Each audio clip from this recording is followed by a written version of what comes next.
Welcome sa DRS 2.0. Fresh at nagbabagang happenings bang hanap mo? Mga padabarkads man yan o mga trending topics? Pwes, sagutin natin yan. Kaya naman isubscribe nyo na ang ating channel para sa mga nagbabagang balita everyday.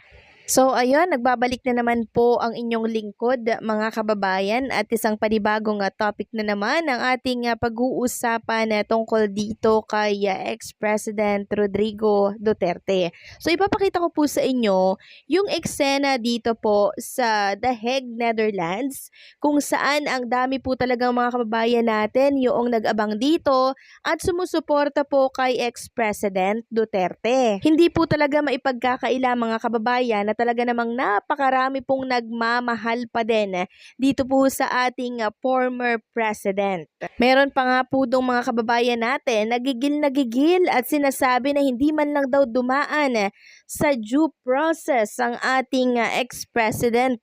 Grabe kasi naman yung pag-aresto sa kanya. Tapos sasabihin wala daw pong nalabag na karapatang pangtao. Nakita ko po ang lahat ng video, pangyayari sa loob kung saan nasaan po si ex-president nung time na dumating siya galing po sa Hong Kong. Ang dami pong evidence. Tapos sasabihin na wala daw silang nalabag. Hindi man lang po dumaan sa tamang proseso yung pag-aresto po kay Tatay Digong.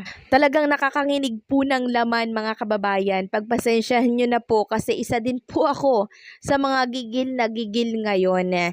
So ipapakita ko naman sa inyo yung taga-suporta po ng administrasyon ngayon na BBM dito po sa The Hague.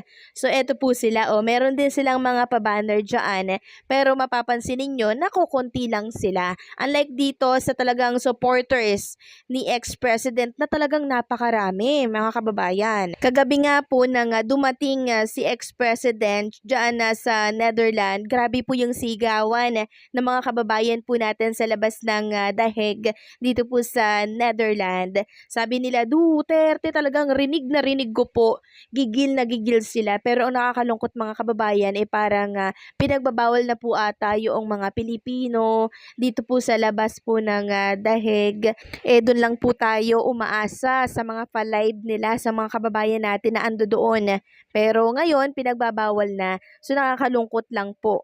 Next topic naman tayo tungkol ito sa naging statement ni Gadon para po kay Bato de la Rosa. Tinawag po itong bobo.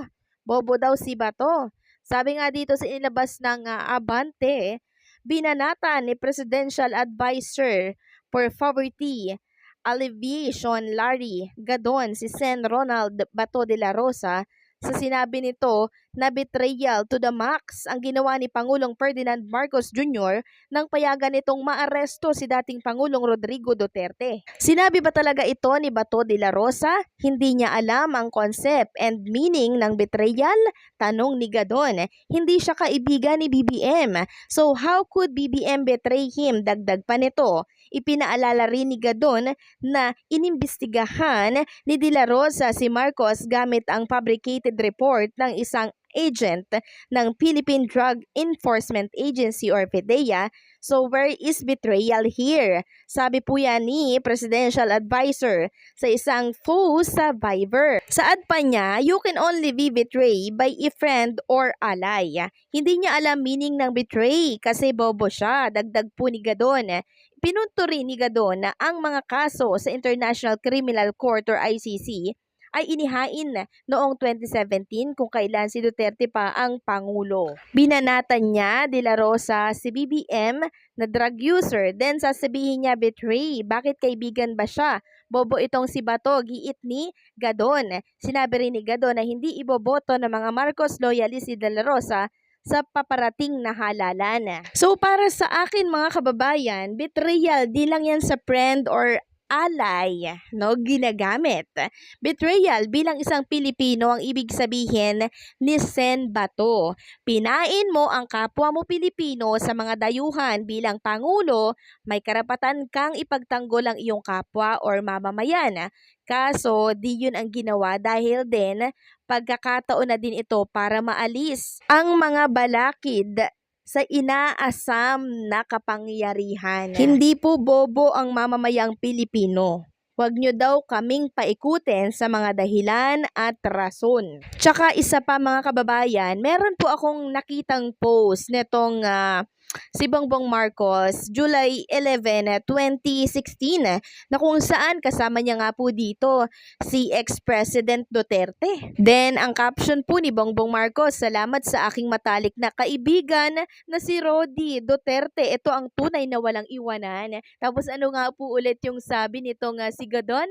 Hindi daw po sila magkaibigan ni Duterte at ni Bongbong Marcos. So, sinong paniniwalaan? Yung sinabi ni Gadon or itong post 2016 ni BBM? Samantalang next topic naman tayo, tungkol po ito sa isang PNP officer na kung saan ay nagtamo po ng bukol. Gawa daw ito ni Ma'am Hanilet, asawa po ni ex-President Duterte. So itong balitang ito ang nagsi-circulate ngayon. Ito po yung pinag-uusapan ngayong hapon. At ang dahilan daw po ng bukol na yan ay yung pagpukpok ng cellphone ni Ma'am Hanilet dito po sa isang police officer. So naiintindihan ko naman kasi itong si Ma'am Hanilet kasi yung anak po nilang si Kitty Duterte nilalayo po sa kanila. Ikaw ba nanay, di mo gagawin yon? Tapos sila pa yung may ganang magsasampa daw ng kaso kay Ma'am Hanilet. Ano to? Drama-rama?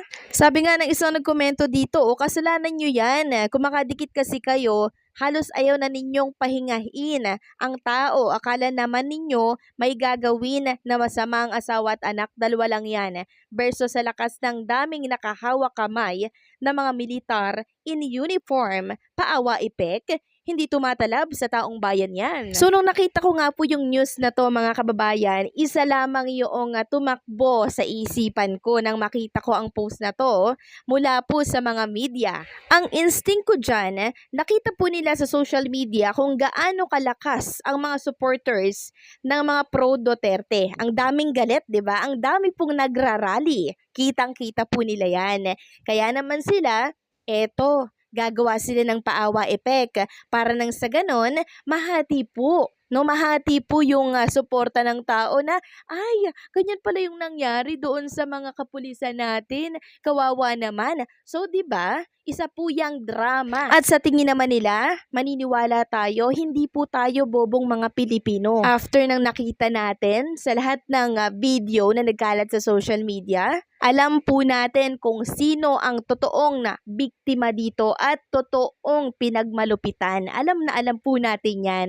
Kaya mga paawa effect na yan, drama-rama dito sa social media, hindi na po tayo maniniwala dyan. Ang focus natin ay ang suporta po at suportahan ang mga Duterte na napakalinaw na hindi po dumaan si Tatay Digong sa due process. Ewan ko lang kung napanood nyo po mga kababayan yung sinabi po nitong si Torre na hihilahin ko yan. Hihilahin ko yan. So sinong hihilahin niya? Si Tatay Digong na 80 years old na? Grabe mga kababayan, nakakapanggigil po talaga. Maghapon po ako nakatutok sa social media, pinapanood ko yung mga video nila at wala akong ibang masabi kundi nanggigigil talaga ako mga kababayan. So, i-continue po natin yung pagdadasal kay ex-President Duterte na okay lang po siya doon sa Netherlands. And sama-sama pa rin po tayong sumuporta kay ex-President Rodrigo Roa Duterte.